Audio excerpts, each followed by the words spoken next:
me, guys, if I get a prick from a pin, I call that pain. So I don't know the type of pain to expect. So I remember a time I was at home. It was in the night. I mean, late. It was about around the 12 o'clock period. And I started feeling some pains. So I told my baby father, and like, because I was already packed and so forth, and I went down there and they said that I should go back home because I'm not ready as yet. So I went back home because, guys, remember, I don't know what to expect. So I went back home. So the day of my delivery, it was a Sunday, the 7th of December 2014. It was a Sunday. And I was at home. I can't recall that day very clearly.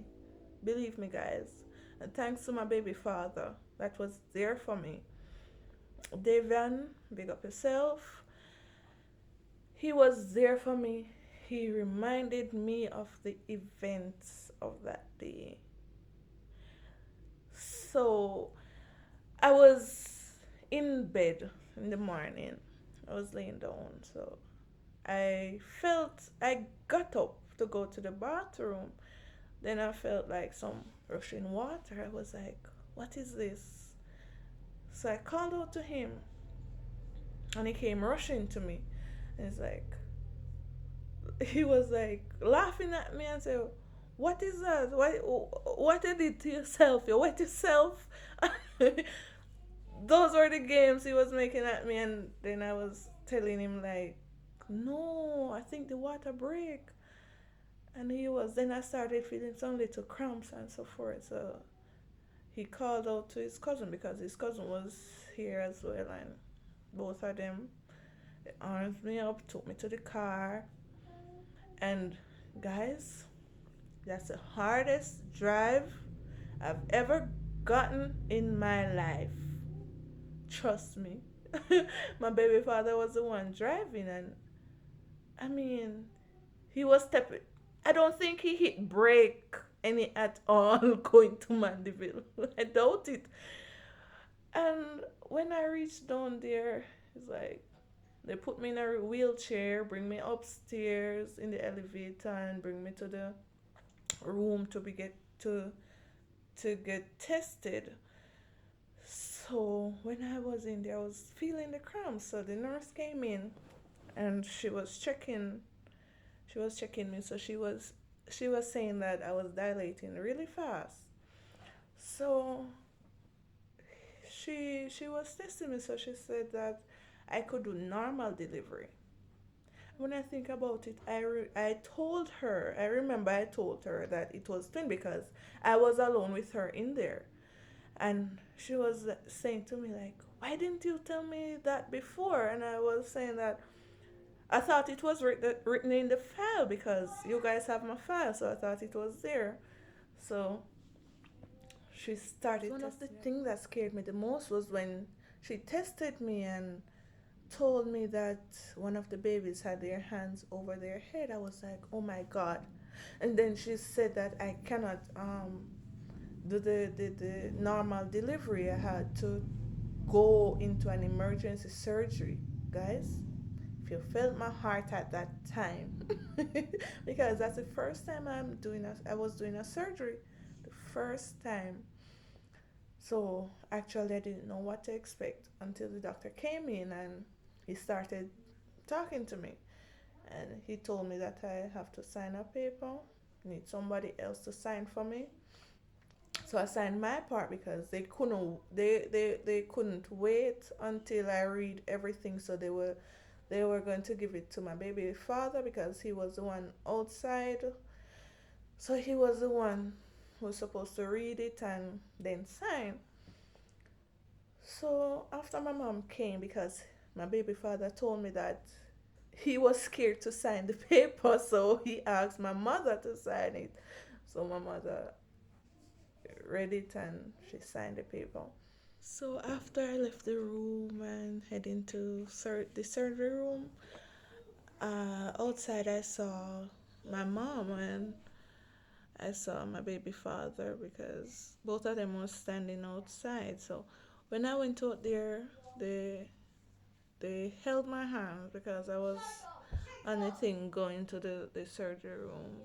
So they held my hands. My mom was praying and he was like comforting me. He was telling me that don't worry, everything is going to be okay and all of those things, and that he was going to be there when I wake up and all of that. So when I went in the surgery room, all I remember was them putting a thing over my nose, and I don't remember anything from there up until I was in the recovery room. When I woke up, I was like feeling my belly because I was like, what has happened? What took place? Because it seemed quick. Trust me, it seems quick, but he actually told me that it was actually a good while I was in there. So as I said earlier in the video, he was the one who reminded me of what actually took place that day. So after I saw, the doctors came out with the two babies because they were really small. I think one was 3 pounds and one was 3 1/4 or 3 3/4. So you can imagine. So he saw the two pink blankets.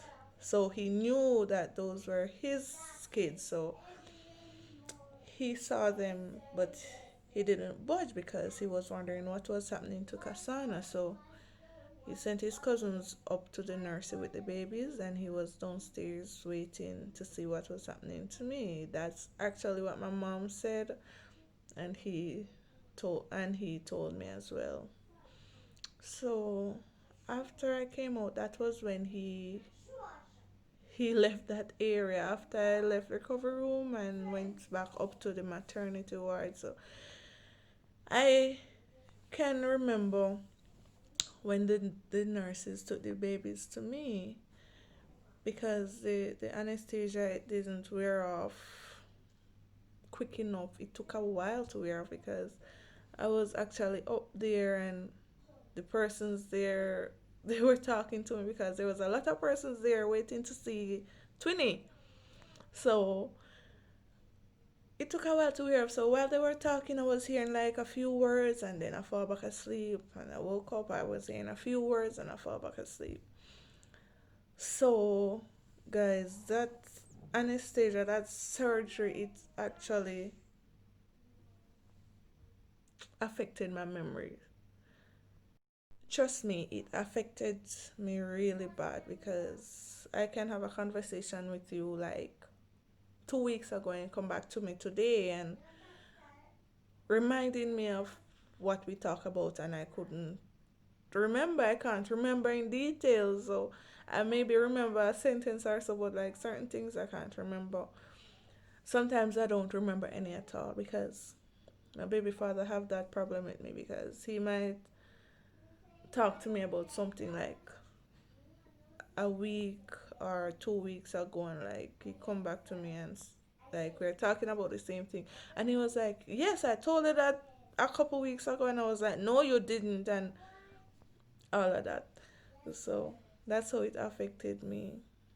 But guys, the first experience was kind of exciting because I actually like twins. I love twins, especially the same gender. So that was the exciting part of it, finding out that I was having twins and actually seeing them. That was the exciting part of it. But the scary part of it was actually going into surgery. That was really scary. I was scared, trust me. But I thank God that I came out and I'm okay, and the girls, they're okay. And as for them, you'll get to meet them very soon. So keep watching.